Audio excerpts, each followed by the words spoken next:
जम्मू कश्मीर के पहलगाम में आतंकी हमले में सरकार बड़ी कार्रवाई कर रही है। पाकिस्तान के खिलाफ कड़ा एक्शन लिया जा रहा है। इस बीच सियासत भी तेज है। केंद्रीय मंत्री गिरिराज सिंह ने विपक्ष को इस बीच नसीहत दी है, जिससे सियासत गर्मा गई है। नमस्कार, दर्श न्यूज में आपका स्वागत है। मैं हूं अनुराग। गिरिराज सिंह ने विपक्ष को नसीहत दी। सरकार कार्रवाई कर रही है। इस बीच विपक्ष आरोप लगा रहा है कि पुलवामा में क्या हुआ था ये सरकार बताए, पुलवामा पर क्या कार्रवाई की गई थी।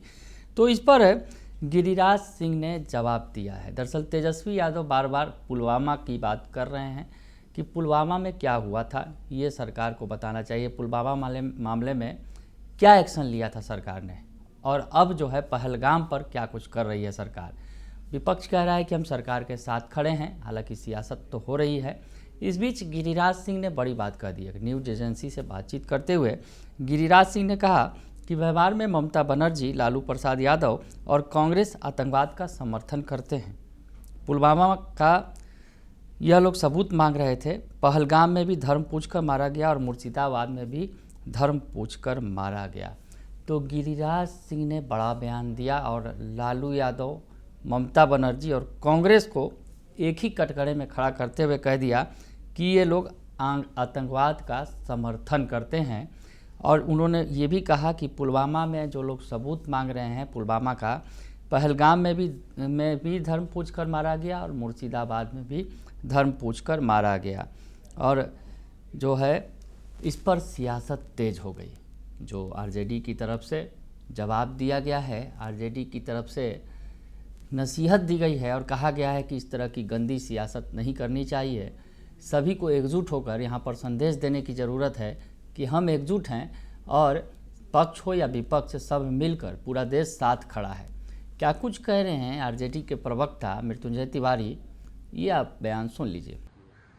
देखिए, ये आतंकी हमले पर कार्रवाई के बदले जो सरकार में बैठे लोग हैं, वो जिन लोगों की जाने गई हैं उनके चिताओं पर अपनी राजनीति का रोटी सेकना चाहते हैं। ये बहुत ही अत्यंत ही शर्मनाक है और दुर्भाग्यपूर्ण है। जब पूरा विपक्ष, पूरा देश एकजुट होकर के आतंकियों के आकाओं के ऊपर कार्रवाई के लिए तैयार है, फिर इस तरह का बयान दे करके ये बीजेपी के लोग घटिया मानसिकता, ओछी राजनीति कर रहे हैं, ये दिख रहा है।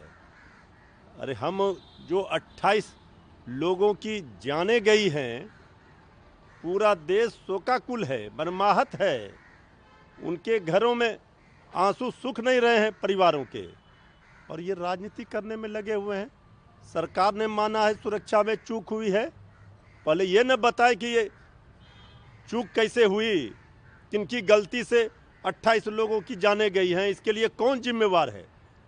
सरकार जिम्मेवारी तय करे और आतंकियों के ठिकानों पर, आतंकियों के आकाओं पर कठोर से कठोर कार्रवाई करे। सब लोग एकजुट हैं, लेकिन अगर राजनीति करेंगे तो फिर कई सवाल खड़े होंगे। इसका जवाब सरकार के पास नहीं है। सरकार भी कटघरे में खड़ी है। महाराष्ट्र सरकार के मंत्री हैं नितेश राणे, जिस तरह से बातें सामने आई है, पूछ कर मारा गया हिंदुओं को, मुसलमान, अब तो बोल रहे हैं कि मांग उठाए हैं कि दुकान से कुछ खरीदने से पहले उसका धर्म पूछिए। ये सब को किसी मानसिक बीमारी का जहां इलाज होता है, वैसे अस्पतालों में ऐसे नेताओं को डाल देना चाहिए। उनको पता है कि जब वहां आतंकी हमले पहलगाम में हुई तो किन लोगों ने जान बचाई, कौन थे जो वहां पर बचा रहे थे।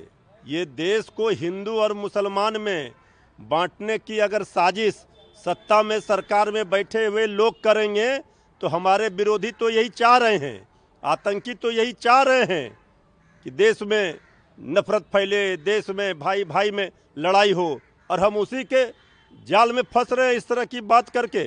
ये देश में देखिए, आज कश्मीर हो चाहे पूरे देश में, सभी हमारे जो हिंदुस्तानी भाई हैं, चाहे हिंदू हो, मुस्लिम हो, सिख हो, ईसाई हो, सब एकजुट होकर के इस घटना की निंदा कर रहा है और सरकार से मांग कर रहा है कि आतंकियों के ठिकानों पर कार्रवाई होनी चाहिए और आतंकियों को उसी की भाषा में जवाब देना चाहिए। तो ये हिंदू और मुसलमान कहाँ से आ गया?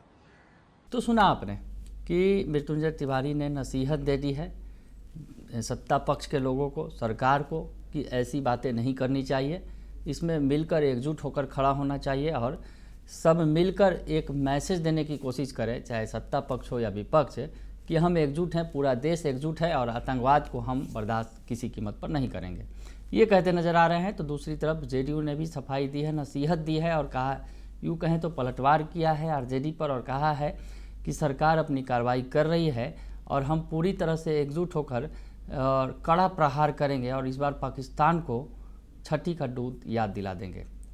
क्या कुछ कह रहे हैं जेडीयू के राष्ट्रीय प्रवक्ता राजीव रंजन प्रसाद, ये भी सुन लीजिए आप। देखिए, अभी जो वक्त है, देश में तमाम राजनीतिक दल खुले मन से आतंकवाद के सवाल पर भारत सरकार के साथ केवल बोले नहीं, उन्हें दिखना चाहिए।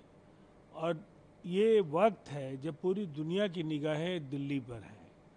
हमें ऐसा संदेश देना चाहिए कि 140 करोड़ लोगों का देश एकजुट है और चाहे हमारे राजनीतिक मसले या अंदरूनी घरेलू राजनीति जो भी रही हो, लेकिन जब भारत माता का सवाल आएगा तो फिर हम सब एक हैं और बहुत ही प्रचंड प्रहार करने के लिए हम तैयार हैं। 1000 पाकिस्तानी आइडेंटिफाई कर लिए गए उत्तर प्रदेश में, उनकी वापसी की तैयारी शुरू हो गई है प्रोसेस। अभी तो बाघा अटारी बॉर्डर पर लगातार पाकिस्तान लौटने वाले लोग और पाकिस्तान से भारत लौटने वाले लोग, निसंदेह पाकिस्तान के लिए इस बार का जो उनका दुस्साहस है वो बहुत भारी पड़ने जा रहा है। और एक तरफ पाकिस्तान की अर्थव्यवस्था कर्ज में डूबी हुई थी, खस्ता हाल, बहुत ही बुरे हालात वहाँ के हैं, महंगाई चरम पर है, लेकिन इस बार भारत के मार के सामने में पाकिस्तान बेबस हो जाएगा और उनकी मुश्किलें बढ़ जाएंगी। तो सुना आपने कि जेडीयू जो सरकार की सहयोगी है केंद्र में भी और राज्य बिहार में भी, तो ऐसे में जेडीयू ने भी साफ मैसेज दे दिया है कि सरकार अपना काम कर रही है और इस बार पाकिस्तान को महंगा पड़ेगा जिस तरह से पाकिस्तान ने ये जो आतंकी हमला करवाया है। तो ऐसे में सियासत तेज है, वार पलटवार का दौर जारी है और इस बीच केंद्र सरकार भी अपनी कार्रवाई कर रही है और जिस तरह से कूटनीतिक तरीके से पहले पाकिस्तान पर पहला वार किया गया है, सिंधु जल समझौता को रद्द किया गया है, उसके अलावा वीज़ा रद्द कर दिए गए हैं और पाकिस्तानी उच्चायुक्त को वापस भेजा जा रहा है। यानी जो पहली कार्रवाई है वो शुरुआत हो गई है और अब आगे आगे देखिए होता है क्या, क्योंकि इस बार देश में काफ़ी उबाल है पहलगाम की आतंकी घटना को लेकर। फिलहाल के लिए इतना ही, बने रहिए दर्श न्यूज़ के साथ। धन्यवाद।